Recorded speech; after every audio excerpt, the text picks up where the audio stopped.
finally, I can do one of these videos in a good mood.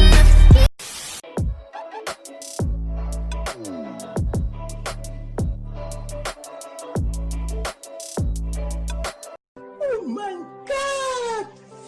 Wow!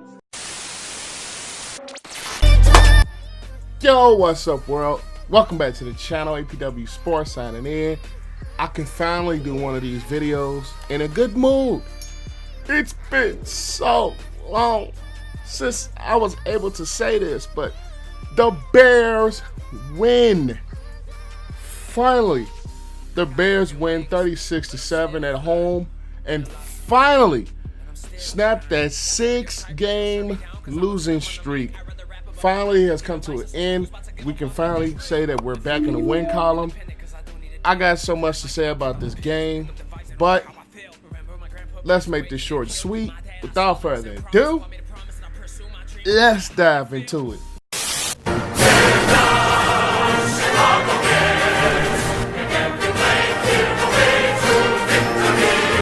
The first thing I want to say first is that, yeah, this win was against the Texas team that was minus a lot of weapons on offense. No Will Fuller, no Brandon Cooks, no Randall Cobb, no David Johnson. Kenny Stills was released from the team, but it's still an NFL team, am I right? Or am I right? You have to come out and play football. The Bears finally was able to do that today.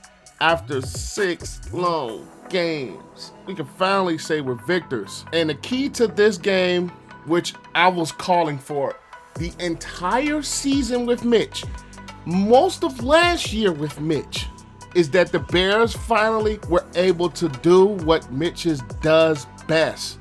Rolling out bootlegs and using the fact that he is mobile as a weapon.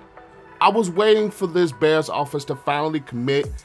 I was waiting for this Bears offense to finally commit somewhere to the running game, which they did for a good portion of this football game today.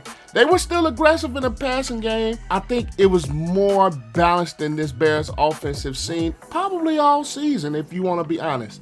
And the first play of our offensive game is a long 80-yard run by David Montgomery. That was just surprising me because, as we all know, the Bears don't really hit long plays. And to finally see a long play like that happen with a hole that was basically wide open, that was just so great to see. That was so great to see. David Montgomery, I've always been a fan of him. I always said that if the Bears were able to utilize him more and if they actually committed to him more, he can do some things in this offense.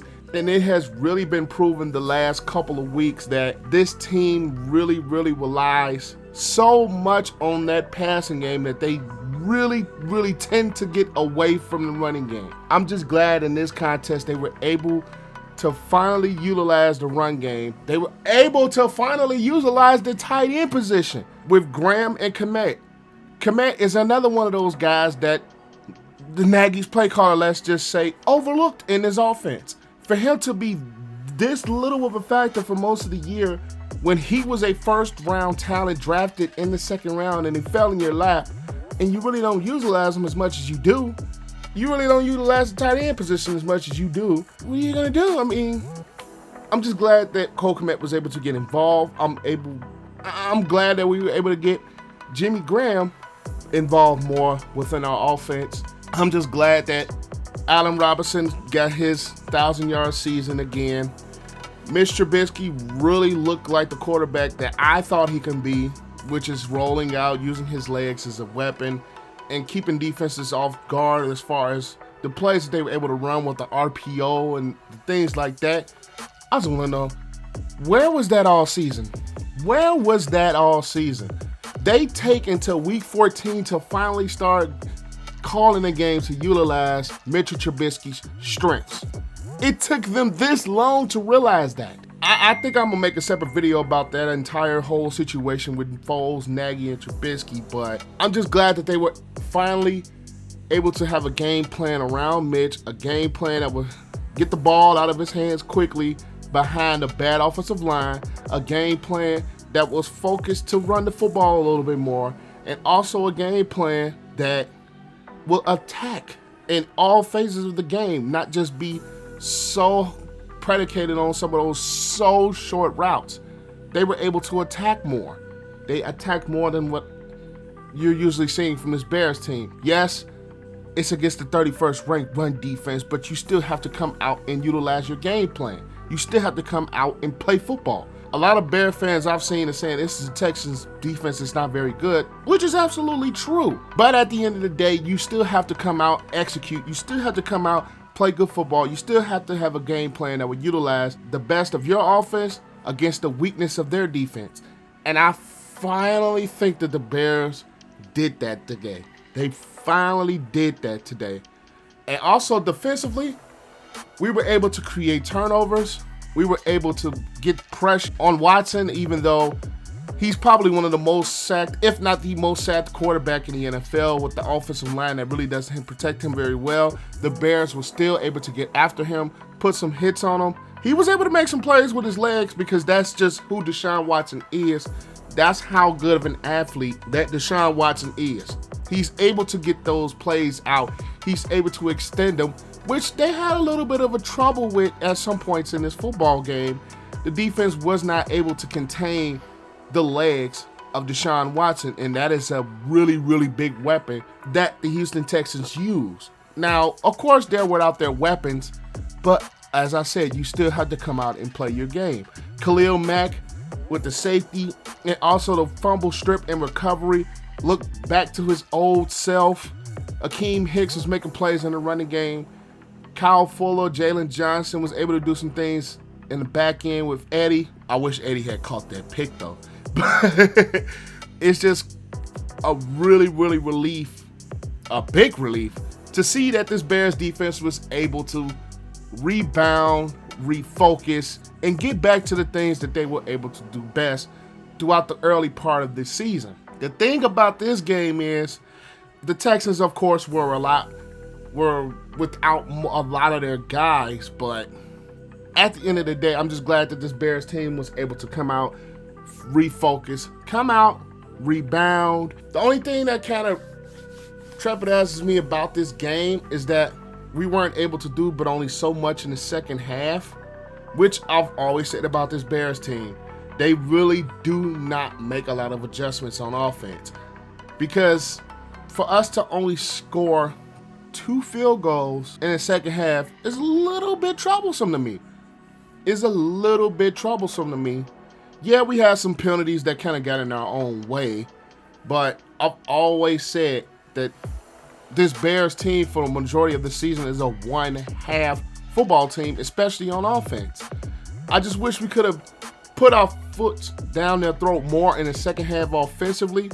We were still able to move the ball, but we were just not able to get those drives capitalized into touchdowns to really make a statement, to really put the foot down their throats. And another thing about this game, I just wish they would have stopped bringing up the 2017 draft. We get it. We know what happened. We know what Watson and Mahomes were able to do. We get it.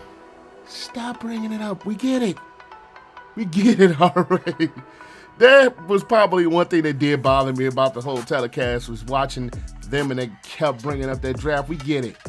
I mean, there's different reasons behind all the successes and all that. I'm not going to get too much into that on this video, but stop bringing it up. We get it.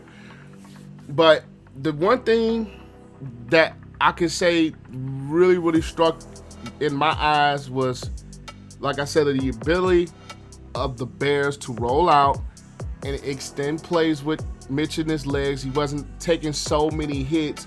They still have some failures in protection, but I just feel that we should have been rolling Trubisky out. We should have been bootlegging him and using RPO to really do things like that, to really help as far as the running game goes, because it's all into one. And for a little bit, it did seem like the Bears were starting to get away from the run game just because they had a couple of negative plays and they didn't force it enough to run the football. That is one trepidation that I have about this entire Bears offense is that when the run game has a player or two that doesn't get necessarily positive yards, that is at a point where they really start to get away from the running game. I'm not going to make this video too long because it's only so much you can dive into this game with the Houston Texans being so banged up and suspensions and COVID and what happens. But it is a good thing to finally say that the Bears won a football game. It is a good thing to finally say that the 6-game losing streak is finally over and we can be put out of our misery for a week. It feels so good to say that the Bears win. I like what I saw from defense. I liked what I saw from the offense, and I like the adjustments they were able to make from last week to this week as far as the offense goes. But I still want to see more of the success happen throughout the course of the entire game, not just one half. I will like to see a 60-minute full game as far as our offense goes. The defense stepped up and made plays the entire game, sacking Watson 5 times. I wish we would have had that interception by Eddie Jackson, but I'm not gonna bring up too many numbers here because you guys know I'm not a numbers guy. So, but the eye test is what I'm really looking at. I'm an eye test guy. I'm a guy that likes to see things on the field. I like to see how things look with my eyes versus numbers because I've always been a guy that says numbers don't lie, but they never ever tell the entire story. So if you watch this game, you can look at the numbers and say one thing, but if you watch it in its totality, it says another. It says 1, Houston was banged up. It says 2, the Bears offense really didn't put their foot on the Texans' throats in the second half. The defense was still making plays. Khalil Mack is back. Akeem Hicks' presence makes a huge difference. I love Kyle Fuller, the things he was able to do. I like how Jalen Johnson is able to play and things he's able to do. And one thing I did not mention, Roquan Smith. This guy is having the best season in his career. He's put himself up there as one of the best middle linebackers in the NFL, and that's just my opinion. And if Roquan Smith does not make the Pro Bowl, if Roquan Smith is snubbed of the Pro Bowl, that will be the biggest tragedy of this season, in my opinion. If Roquan does not make the Pro Bowl and Roquan is not recognized for the way he played this season, that will be a big, big tragedy to this guy's game and to his season. But that is all I have for you guys today. If you got to this point in the video, comment below that Bears win. You've gotten to this point, comment below Bears win. Leave this video a like so we can help beat the YouTube algorithm. Comment your thoughts on the entire game down below and subscribe to the channel because that is the only way that our channel can grow. And if you love this content, make sure you click that subscribe button and click that notification bell so you will not miss a video. But I'm glad I can leave with a smile on my face. Bears win 36-7 at home against the Texans. Make sure you guys stay safe. Have a great and excellent day, and I will see you guys in the next video. Bear down and peace.